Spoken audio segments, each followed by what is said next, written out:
നമസ്കാരം, മലയാളി വാർത്തയിലേക്ക് സ്വാഗതം. ശോഭാ സുരേന്ദ്രന് ഇനി നിത്യക്കള്ളിയില്ല എന്ന് വ്യക്തമാക്കുന്ന ചില കൂടുതൽ തെളിവുകൾ പുറത്തുവരുന്നു. ബി.ജെ.പി. പ്രവർത്തക വോട്ടർക്ക് പണം നൽകി എന്ന ആരോപണത്തിൽ പുതിയ തെളിവുകൾ പുറത്ത്. വയോധികയ്ക്ക് പണം കൈമാറിയ സ്ത്രീയെ അറിയില്ല എന്നടക്കമുള്ള എൻ.ഡി.എ സ്ഥാനാർത്ഥി ശോഭാ സുരേന്ദ്രന്റെ വാദങ്ങൾ പൊളിക്കുന്ന ചിത്രങ്ങളാണ് പുറത്തുവന്നത്. പൈസ നൽകിയ സ്ത്രീ ശോഭയ്ക്കൊപ്പം നിൽക്കുന്ന ചിത്രങ്ങൾ കോൺഗ്രസ് ആണ് പുറത്തുവിട്ടത്. പാലക്കാട് ബി.ജെ.പി. ജില്ലാ കമ്മിറ്റി ഓഫീസിൽ ശോഭയ്ക്കൊപ്പം ഈ സ്ത്രീ നിൽക്കുന്ന ഫോട്ടോസാണ് പുറത്ത് വന്നത്. കേന്ദ്രമന്ത്രി ശിവരാജ് സിംഗ് ചൗഹാൻ എത്തിയപ്പോഴാണ് സ്ത്രീ പാർട്ടി ഓഫീസിൽ ഉണ്ടായിരുന്നത് എന്നും വ്യക്തമായിട്ടുണ്ട്. ഇതേ യുവതി ശോഭയുടെ കാറിൽ ഉണ്ടായിരുന്നുവെന്ന് തെളിയിക്കുന്ന ദൃശ്യങ്ങളും കോൺഗ്രസ് പുറത്തുവിട്ടു. നേരത്തെ തന്നെ വേട്ടയാടാനുള്ള ശ്രമമാണെന്നും കണ്ണാടി പഞ്ചായത്തിൽ എത്തിയത് ക്യാൻസർ രോഗിയെ കാണാനാണ് എന്നുമായിരുന്നു ശോഭാ സുരേന്ദ്രന്റെ വാദം. എന്നാൽ പണം കൈമാറിയെന്ന ആരോപണം നേരിടുന്ന യുവതിയെ തനിക്ക് അറിയില്ല എന്ന വാദമാണ് ശോഭ ഉയർത്തിയത്. വോട്ട് ചോദിക്കുന്നത് രാഷ്ട്രീയവും വികസനവും പറഞ്ഞ് മാത്രമായിരിക്കുമെന്നും സത്യം തെളിയിച്ച ശേഷം മാത്രമേ ഇതിൽ നിന്ന് പിന്മാറൂ എന്നും ശോഭാ സുരേന്ദ്രൻ പറഞ്ഞു.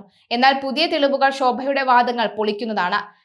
അതേസമയം പാലക്കാട് ബി.ജെ.പിക്കെതിരായ വോട്ടിന് നോട്ട് ആരോപണത്തിൽ പ്രാഥമിക പരിശോധന നടത്തി തെരഞ്ഞെടുപ്പ് ഫ്ലൈയിംഗ് സ്ക്വാഡ് സ്പെഷ്യൽ ബ്രാഞ്ച്. സ്ഥാനാർത്ഥി ശോഭാ സുരേന്ദ്രനൊപ്പം എത്തിയ സ്ത്രീ വയോധികയ്ക്ക് പണം കൈമാറിയതുമായി ബന്ധപ്പെട്ട് പുറത്തുവന്ന ദൃശ്യങ്ങളുടെ അടിസ്ഥാനത്തിൽ തെരഞ്ഞെടുപ്പ് കമ്മീഷൻ നേരിട്ട് ഇടപെടുകയായിരുന്നു. ബി.ജെ.പി. പ്രവർത്തകർ പണം നൽകിയിട്ടില്ലെന്നാണ് വയോധികയും കുടുംബവും പരിശോധനയിൽ പറഞ്ഞതെന്ന് വീട്ടിലെത്തി അന്വേഷണം നടത്തിയ തെരഞ്ഞെടുപ്പ് ഫ്ലൈയിംഗ് സ്ക്വാഡ് ഉദ്യോഗസ്ഥൻ വ്യക്തമാക്കി.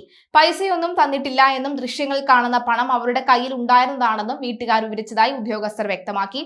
പുറത്തുനിന്നും വന്നവർ പണം തന്നിട്ടില്ല എന്നും അവർ പറഞ്ഞതായി ഫ്ലൈയിംഗ് സ്ക്വാഡ് അറിയിച്ചു. ദൃശ്യങ്ങൾ വിശദമായി പരിശോധിച്ചിട്ടില്ലെന്നും ഉദ്യോഗസ്ഥർ വ്യക്തമാക്കി. മാധ്യമങ്ങളോട് ആദ്യം പണം ലഭിച്ചെന്ന് പറഞ്ഞതടക്കം ചൂണ്ടിക്കാട്ടിയപ്പോൾ ഞങ്ങളോട് പണം തന്നിട്ടില്ലെന്നാണ് വയോധിക മറുപടി നൽകിയതെന്നായിരുന്നു ഉദ്യോഗസ്ഥരുടെ മറുപടി. പ്രാഥമിക പരിശോധന മാത്രമാണ് നടത്തിയതെന്നും വിശദമായ അന്വേഷണം നടത്തുമെന്നും ഉദ്യോഗസ്ഥർ വ്യക്തമാക്കി. ഫ്ലൈയിംഗ് സ്ക്വാഡും സ്പെഷ്യൽ ബ്രാഞ്ചും ജില്ലാ കളക്ടർക്ക് റിപ്പോർട്ട് നൽകുമെന്നും ശേഷം തുടർ നടപടി ഉണ്ടാകുമോ എന്നവർ അറിയിച്ചു. കണ്ണാടി പഞ്ചായത്തിലെ തരുവക്കുറിശി സ്വദേശി ദേവു എന്ന വയോധികയ്ക്കാണ് ബി.ജെ.പി. പ്രവർത്തകർ പണം നൽകിയതായി ആരോപണം വരുന്നത്.